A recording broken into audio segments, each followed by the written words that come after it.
A paz do Senhor, meus queridos. Nesta mensagem eu quero falar sobre atitudes que fazem a diferença. Eu gostaria que você me acompanhasse até o final, para que você possa também tirar proveito, para que em vários campos da vida, em vários setores, você possa ter atitudes que fazem a diferença. Você pode entrar no cenário, eu vou falar sobre chegar no cenário e ser útil. Chegar no cenário e fazer a diferença, sair das coisas comuns. Por isso a minha mensagem tem por título: Atitude que faz a diferença. Está no livro de Atos dos Apóstolos, capítulo 2, versículos 46 e 47, que diz o seguinte: E, perseverando unânimes todos os dias no templo, e partindo pão em casa, comiam juntos, com alegria e singeleza de coração, louvando a Deus e caindo na graça de todo o povo. E todos os dias acrescentava o Senhor à igreja aqueles que haviam de se salvar. Meus queridos, veja o cenário em que eu trago agora, em que estava vivendo agora o início em Atos dos Apóstolos, logo após Jesus ter subido ao céu e o Espírito Santo, o batismo com o Espírito Santo, ter queimado a vida daquelas pessoas. E agora elas trazem em si uma chama viva e elas vivem um cenário em que Jesus não ensinou esse cenário. Elas estavam tão apaixonadas pelo Evangelho que elas criaram um cenário de agora de ficarem juntos, de partir o pão juntos, de comungar a comunhão e a fé, e estar ali juntos e todo dia estar no templo. Veja bem, meus queridos, o Evangelho, mesmo dentro da perseguição, mas ele nasceu através de poder, da obra de Deus, de milagres e de salvação de almas. Então, quero que você, obreiros, pastores, professores de escolas dominicais, gostaria que vocês ficassem comigo. Dê um like aí, compartilhe a outras pessoas esta mensagem. Eu estou mostrando o cenário que estava vivendo os primeiros discípulos. Eles estavam ali construindo um céu, um paraíso aqui na terra. E aí, meus queridos, eu estou trazendo o tema atitudes que fazem a diferença. Porque fazer a diferença é sair do lugar comum e fazer diferente, dar o melhor de nós. Quando nós aceitamos Jesus, nós dizemos, convertemos. Quer dizer, nós íamos para lá, mas agora fizemos uma conversão e agora estamos caminhando para o céu. E por isso agora nós precisamos fazer a diferença, porque Jesus, seus discípulos, fizeram a diferença. E aí, meus queridos, nessa atmosfera que eles estão vivendo, uma atmosfera espiritual, parecendo pegar o céu com a mão, quem surge? Surge o personagem do qual eu quero falar nesta mensagem. Personagem que poucos falam sobre ele, mas que é preciso ser imitado, conciliador e aquele homem de visão. Surgiu quem? Barnabé. Barnabé aparece no cenário. E é interessante que a primeira menção que se faz do nome de Barnabé é que ele aparece no cenário trazendo aos pés dos apóstolos uma grandiosa oferta para a manutenção dos necessitados e da igreja em Jerusalém. Veja que hora chega esse homem, veja que espírito, que bondade havia nesse homem. Ele aparece no cenário para somar. Meus queridos, nessa época aí, Com certeza essas pessoas não estavam dizimando, essas pessoas estavam trazendo tinha delas que trazer tudo que possuía ali e depositavam. E ele está vivendo aquele cenário maravilhoso que aparece agora Barnabé, o homem de atitudes que faz a diferença. Mas veja bem, meus queridos, tem momento em nossas vidas, querido pastor, querido obreiro, professor de escola dominical, pessoas que me acompanham. Tem momento em nossas vidas que parece que o céu está aberto. Mas se prepara porque o homem, a igreja está em grande perigo quando está sendo abençoada por Deus. Aí aparece agora também, entra mais 2 personagens no cenário. Aparece agora Ananias e Safira. Que momento perigoso e totalmente favorável para a prática da hipocrisia. Oh, meus queridos, a preocupação do apóstolo Paulo era que o evangelho nascesse nas pessoas, que nós tenhamos essa preocupação, que nós saímos desse campo de hipocrisia. É perigoso, hipocrisia é perigoso. Fazer para se aparecer, não porque o coração está se derramando de amor, é um risco. Ananias e Safira aparecem na hora errada. Então, meus queridos, e aí pagaram com hipocrisia com a morte. Muitos crentes, muitos obreiros, muitas pessoas pagarão a sua hipocrisia com a morte. Nós vemos aqui essa união, meus queridos, perdão, pastores, lideranças, perdão falar desta forma, mas muitas de nossa liderança falta planejamento. Todo o dinheiro que entra de dízimo, de oferta, ele tem um salário muito alto. O pastor, a liderança tem um salário muito alto. E às vezes é preciso fazer ofertas para poder ajudar os irmãos necessitados. Então no planejamento não aparece quando a Bíblia diz que, olha, eles tiveram que fazer diáconos, que colocar obreiros para atender órfãos, para atender viúvas, para que as pessoas não ficassem falando mal deles. Então o evangelho ele se estende, irmãos. Nós precisamos entender que o evangelho é completo. É preciso ter amor. É preciso que as pessoas estejam, uma vez que aceita a fé com sinceridade, esteja debaixo não só do guarda-chuva de Deus, mas do guarda-chuva dos irmãos e da igreja e da sua liderança. Então muitas pessoas muitos líderes têm vivido aqui no seu paraíso. Ganha aí seus 40, 50, 20, 30 mil por mês. Enquanto tem muitos irmãos passando necessidade.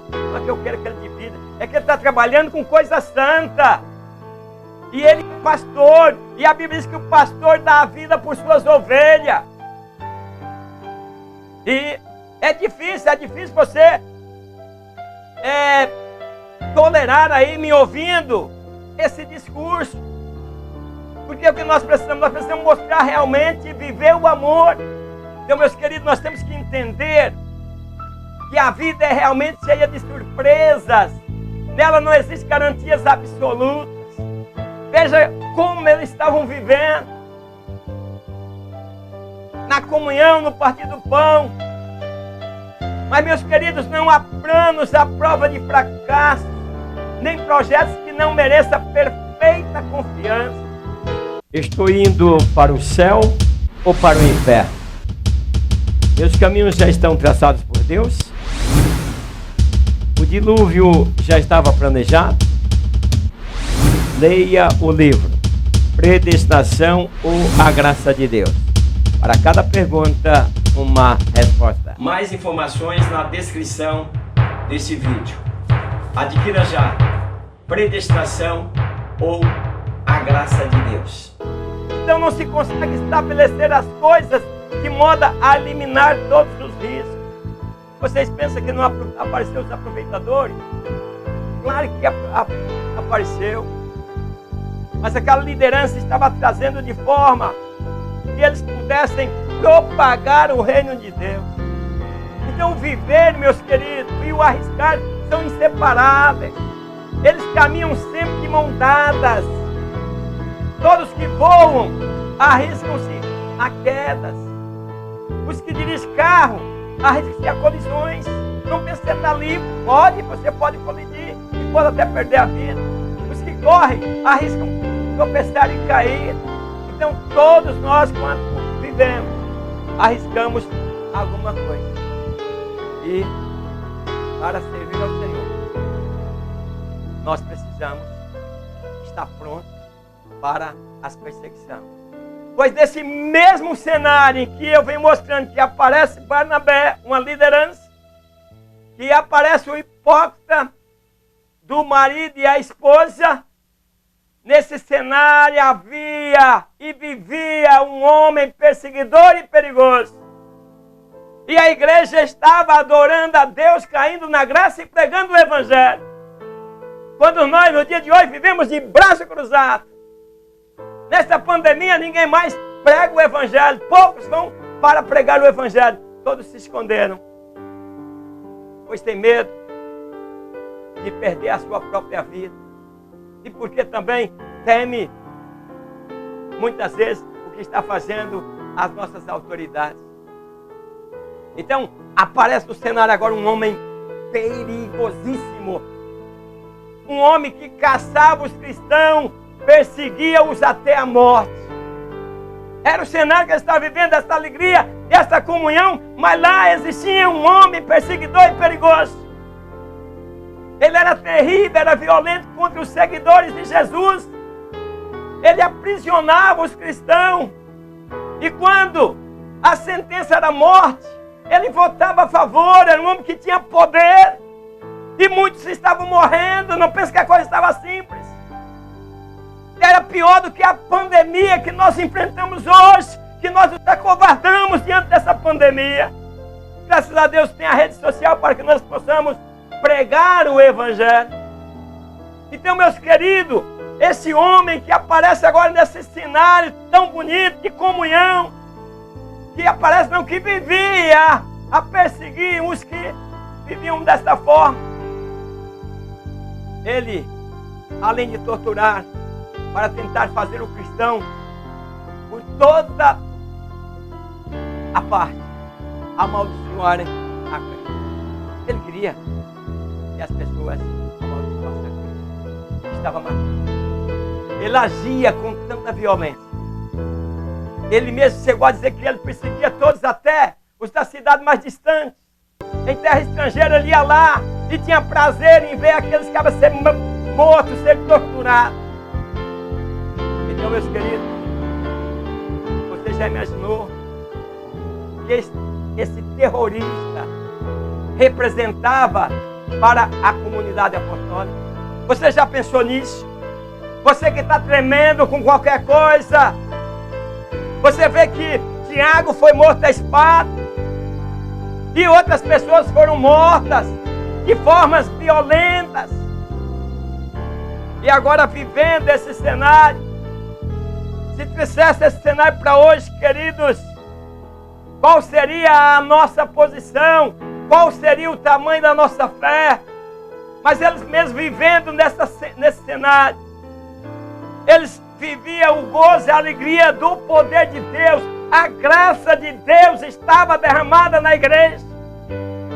Não é como hoje, que nós estamos ocupados com tantos e tantos a fazer. Parece que estamos copiando a vida de Marta. Nós temos que escolher o que é melhor.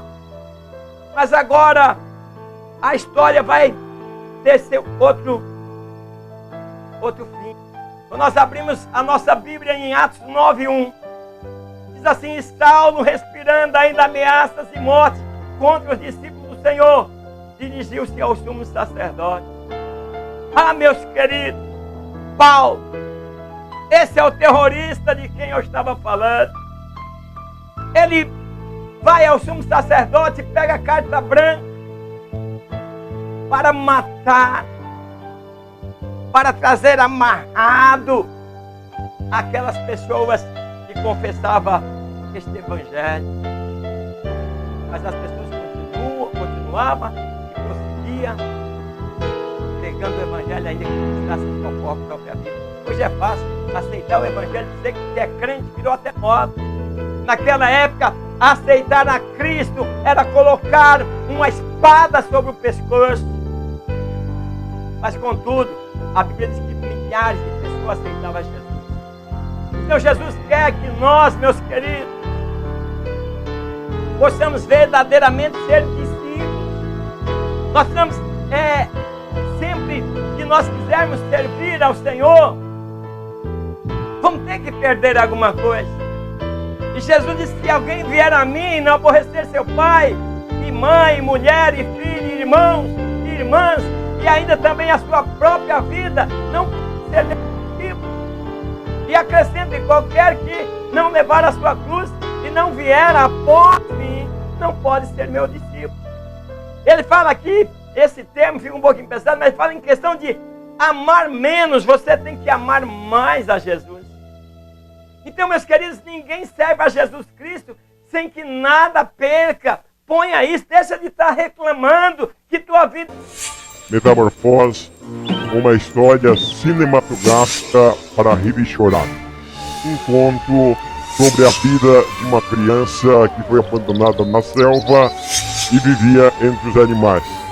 Ao ser capturada para viver na sociedade, enfrentou os horrores que a levou para o descaminho.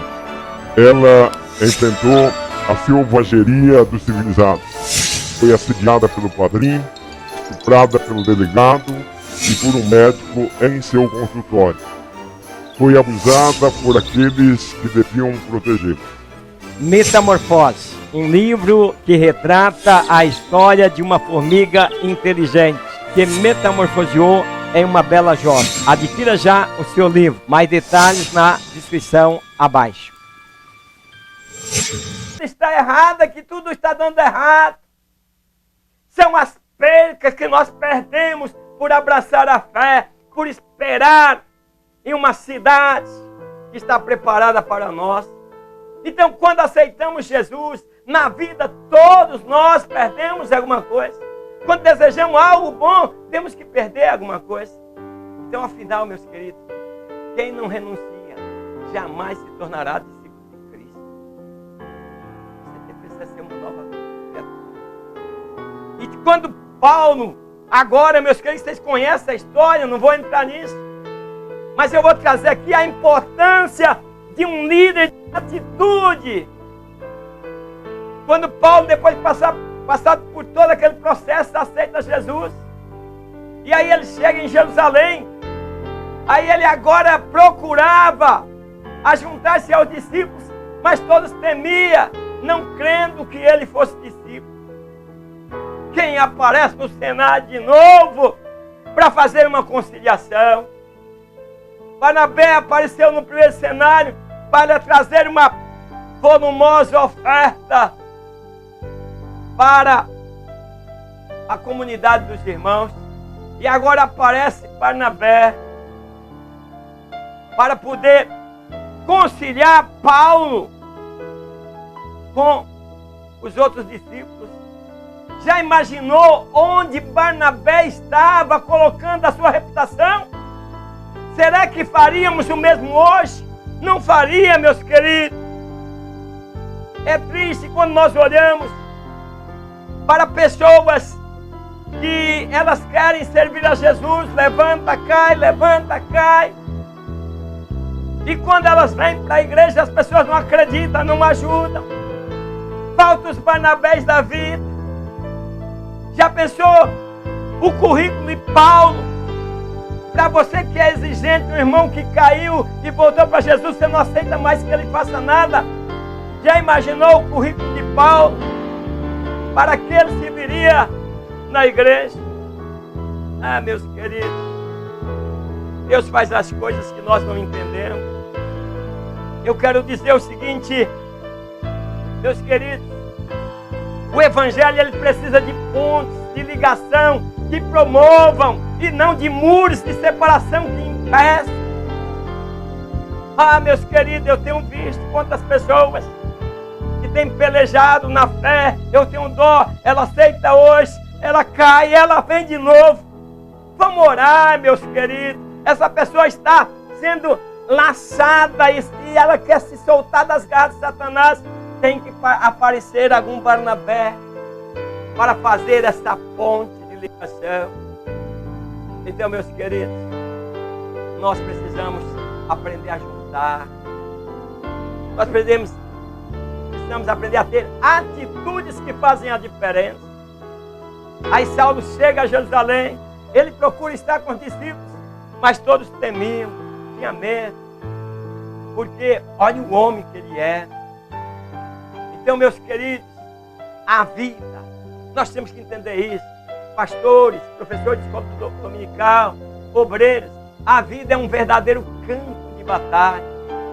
Nem sempre se ganha, nem sempre se perde, mas é preciso arriscar e é preciso tomar decisões. Barnabé arriscou a sua reputação, mas tomou decisão de acolher a Paulo, e Paulo se tornou em uma grande liderança. A liderança de um homem, ela é demonstrada por sua capacidade de tomar decisões, mesmo que os resultados delas não sejam aparentes. Nós queremos fazer hoje ter resultado amanhã.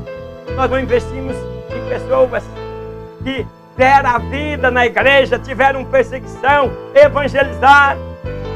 Mas como eu sempre digo, o homem está em grande perigo quando está sendo abençoado por Deus, porque Satanás quer derrubá-lo. E não é diferente, Satanás tenta e pode derrubar, e às vezes derrubou. E ele volta para a igreja, não tem ninguém que lhe abrace, ele é discriminado. Vocês não sabem o que é isso. Vocês talvez não sabem o que é ser discriminado, o que é querer Jesus e você olhar para os irmãos da igreja, desfazendo de você, te discriminando. Não aceita você, eles não aceitam. Eu conheço um irmão que ele, no início da sua fé, ele evangelizou a cidade inteira. Ele trabalhou, ele passou por vários processos, mas ele tinha uma guerra com o diabo. O diabo dizia, você não vai viver. Ele chegou um dia até, num sonho, ser explorado por Satanás, e ele acordar com as costas ardendo, tirar a camisa e mostrar para a esposa, ver se ficou sinal. E esse homem, ele subia e descia. Ele não queria ficar no mundo, mas ia para a igreja, voltava e caía. Ia para a igreja, voltava e caía novamente. E conheço um pastor que testificou que certa vez, quando ele reconciliou, ficou ao lado dele, orando. O chão ficou todo molhado de lágrimas. Meus queridos, vamos ter empatia. Vamos sentir o que os outros sentem. Vamos realmente amar com o amor de Cristo. As pessoas que estão voltando para a igreja, que ela quer soltar da garra de Satanás, você não entende. E você diz, outra vez está aceitando Jesus. Meus queridos, Satanás está agarrado. É uma guerra espiritual, em campo espiritual. Você tem que ajudar aqui e orar aqui para que os príncipes potestades do ar não impeçam aquele irmão de continuar firme na jornada. E aí depois Deus liberta aquele irmão, esse irmão que estou falando, Deus liberta. Mas aí continua a recuo, mas tem aqueles que acham que não pode nada, olha com um olhar de desconfiança. Cuidado com o julgamento. Aprenda a amar e a resgatar a alma. Saiba que aquele que quer resgatar uma alma da perdição cobrirá uma multidão de pecados. Então, meus queridos, como eu disse, a vida é um verdadeiro campo de batalha. A liderança de um homem é demonstrada por sua capacidade de tomar decisões. Então, meus queridos, vamos tomar a decisão de ajudar aqueles que precisam. Então, hoje sabemos, meus queridos, para encerrar, que aquela decisão tomada por Barnabé provocou no cristianismo uma grande diferença. Então, a decisão deles, os crentes correndo, não queria, a maioria não queria. Muitas vezes nós estamos com a maioria está errada. A maioria procurava se distanciar com medo. Esse homem não é crente, esse homem não é discípulo. E aparece esse líder que tem atitude, que faz a diferença e leva ele para os irmãos e diz: olha, ele aceitou Jesus, olha o testemunho dele. E até hoje, Paulo tem influenciado a nossa história. Seja um líder que não constrói muros, que não constrói barreiras, dificuldades, mas seja um líder que abre caminho, um líder que abraça. Para finalizar, que nós tenhamos atitude como teve Barnabé. Que Deus abençoe a cada um de vocês, em nome de Jesus. Amém.